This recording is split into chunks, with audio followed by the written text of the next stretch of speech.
The town of Silver Creek, New York, was known for its quiet charm, narrow cobblestone streets, ancient churches, and a sense of peace that enveloped its residents.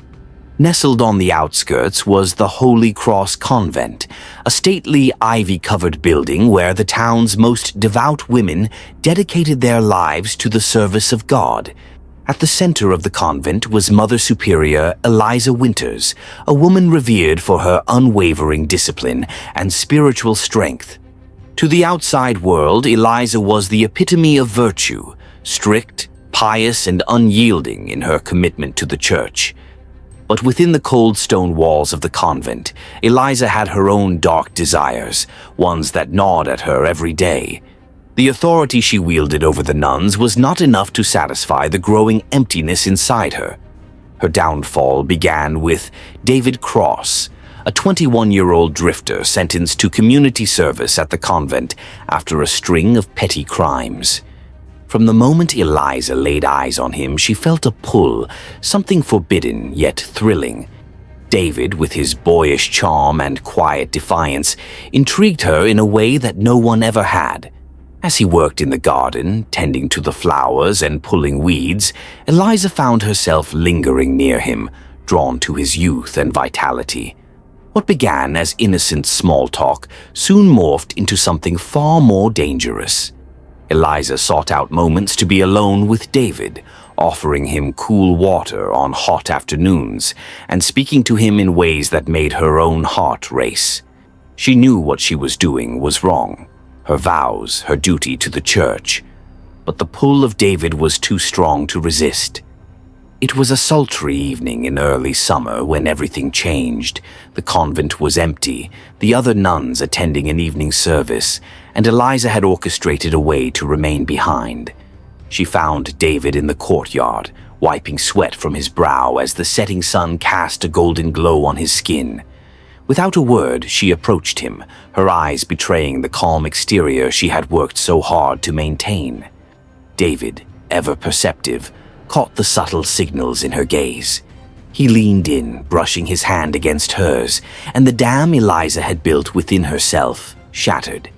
Their first kiss was fierce, born out of months of repressed desire, and it marked the beginning of a passionate and secret affair that would soon spiral out of control. Eliza's obsession with David grew with each passing day. She would arrange for him to take on extra tasks around the convent, ensuring they had time alone. In the dark corners of the convent, hidden from the world, they would steal forbidden moments, passionate and reckless. But it wasn't long before the affair became tainted with jealousy.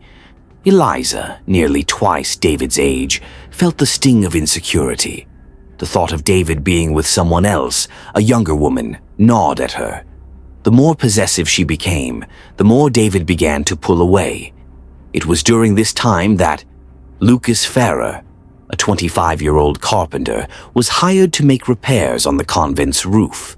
Lucas was everything David was not, mature, grounded, and disinterested in the chaotic games that Eliza played.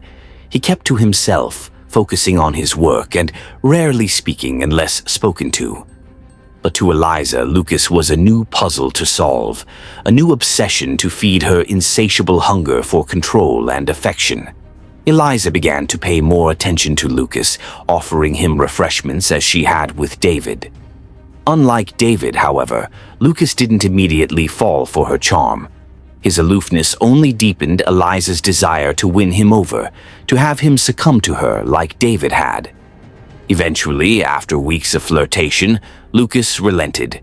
He wasn't naive, he knew what Eliza wanted, but he also saw an opportunity for himself. Their affair began, but it was not one of passion like Eliza's relationship with David. Lucas was calculating, always keeping Eliza at arm's length emotionally, using their affair to his advantage when it suited him. The delicate balance Eliza had created began to unravel when David grew suspicious of her attention to Lucas. One afternoon, while working in the garden, David spotted Eliza talking to Lucas in a way that was far too familiar. His heart pounded with jealousy, a feeling he hadn't expected but couldn't ignore. He confronted Eliza later that evening in the library, where they often met in secret. "Eliza, what's going on with you and Lucas?" David demanded, his voice low but menacing. Eliza, taken aback, tried to laugh it off.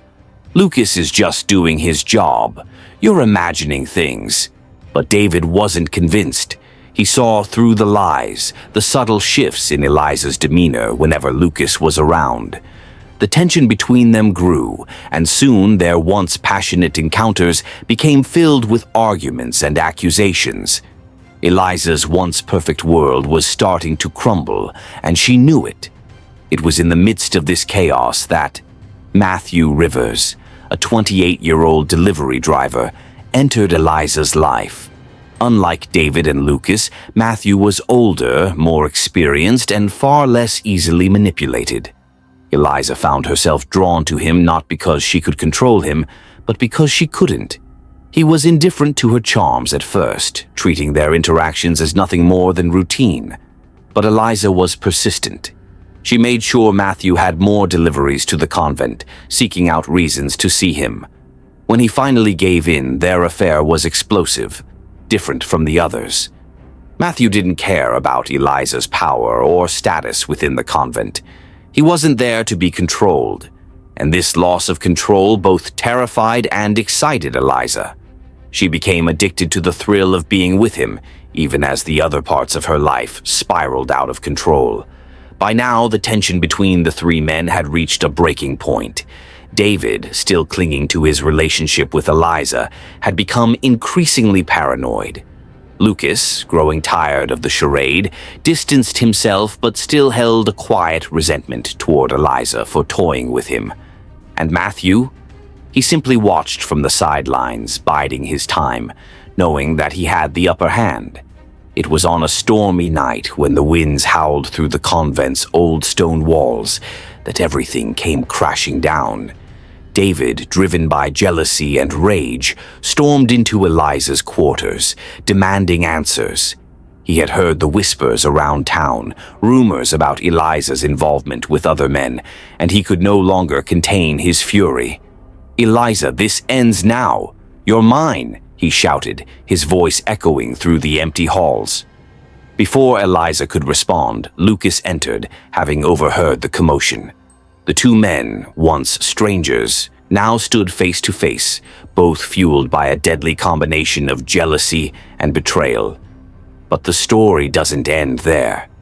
The storm outside raged as if reflecting the brewing chaos within the convent's walls. Eliza stood frozen in her quarters, her heart pounding in her chest. David's eyes burned with jealousy, his fists clenched as he stared down Lucas, who had just barged in.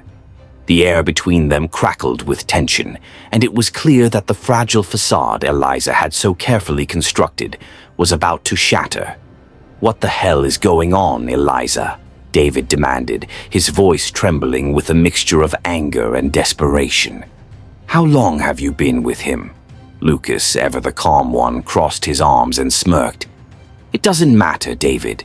She's been playing both of us." Eliza tried to intervene, her voice quivering. "Please, stop this. Both of you. This isn't what you think." But David wasn't listening. His hand shook as he pointed an accusatory finger at Eliza. "You told me it was just us. You said I was the only one." "David, please." Eliza's voice cracked, but she couldn't find the words to calm him. Her carefully maintained control over the situation had slipped, and now she was watching it crumble before her eyes. Before anyone could react, the door swung open again, and Matthew entered the room, his dark eyes surveying the scene with quiet amusement. He had heard the shouting from down the hall and decided it was time to intervene. "Well, well," Matthew drawled, leaning against the doorframe. "Looks like the party started without me." Eliza's face drained of color. "Matthew, this isn't the time." Matthew waved her off, stepping forward into the dimly lit room. "Oh, I think it's exactly the time. Let's get everything out in the open, shall we?" Lucas and David turned their gazes toward Matthew, both of them realizing that they were not the only ones involved in Eliza's twisted game. The realization hit David hard, and his anger turned to something far more dangerous: rage. "You're in on this too?" David growled, taking a step toward Matthew. "You've been sleeping with her as well." Matthew didn't flinch. He simply nodded, a smirk tugging at the corner of his lips. "You're not as special as you thought, kid." That was the breaking point. David lunged at Matthew, fists flying. The room erupted into chaos as the two men grappled, knocking over furniture and slamming into the walls. Eliza screamed, rushing forward to try and separate them, but Lucas caught her by the arm, pulling her back. "Let them fight it out," Lucas muttered, his eyes cold and detached. "It's not like you didn't set this up." Tears streamed down Eliza's face as she watched the two men brawl. She had wanted control, power, validation, but now it was spiraling into something she couldn't contain. Matthew threw a punch, landing it squarely on David's jaw, sending him crashing into a bookshelf. Books scattered to the floor as David struggled to get up, blood trickling from the corner of his mouth. "Enough!" Eliza shouted, her voice hoarse. "Stop this!" But her words fell on deaf ears. The fight continued to escalate, with both men blinded by their rage and jealousy. It was then that Lucas stepped forward, his expression darkening. "Let's put an end to this," he muttered under his breath. Without warning, Lucas reached into his jacket and pulled out a gleaming silver knife, the blade catching the light of the flickering candle on the desk. Eliza gasped, her heart seizing in her chest. "Lucas, no!" But Lucas had already made up his mind. He stalked toward David, who was struggling to his feet, dazed and disoriented from the beating he had taken. With one swift motion, Lucas plunged the knife into David's side. David let out a guttural scream, stumbling backward as he clutched his side, blood pouring from the wound.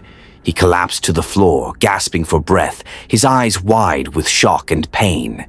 Eliza's scream echoed through the room, a sound filled with terror and disbelief. She rushed to David's side, kneeling in the pool of blood that now stained the wooden floor. Her hands trembled as she tried to stop the bleeding, but it was no use. The knife had gone deep, and David's life was slipping away before her eyes. "David! No, no, no!" Eliza sobbed, her hands covered in his blood. She looked up at Lucas, who stood over them, his expression eerily calm.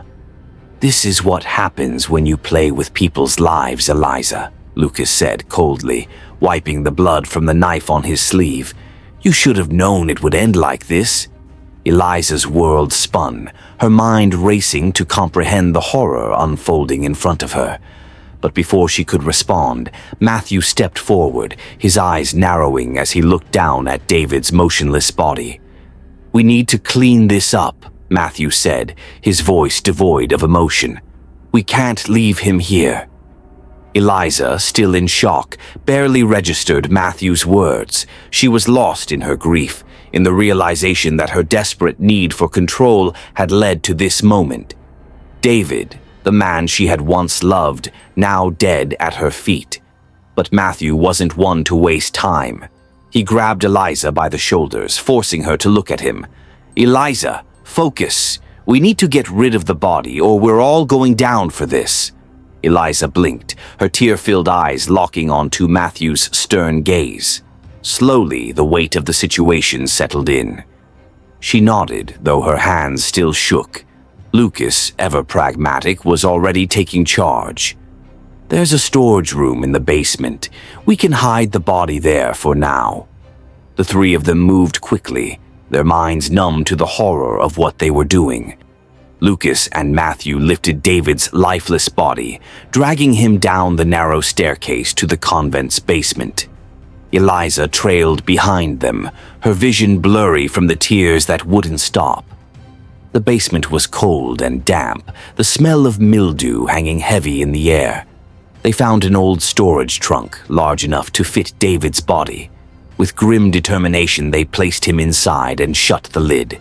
Eliza collapsed to the floor, her strength finally giving out. She buried her face in her blood-stained hands, sobbing uncontrollably.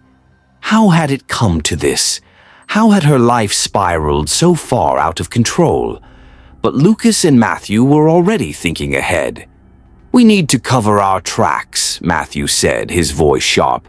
"No one can know about this." "We'll tell the nuns he left town," Lucas added. "He's a drifter. No one will question it." But even as they made plans, Eliza knew the truth was too messy to be hidden for long. The guilt would eat away at her, and the lies would eventually unravel. She had lost control of everything, her lovers, her reputation, and now her soul.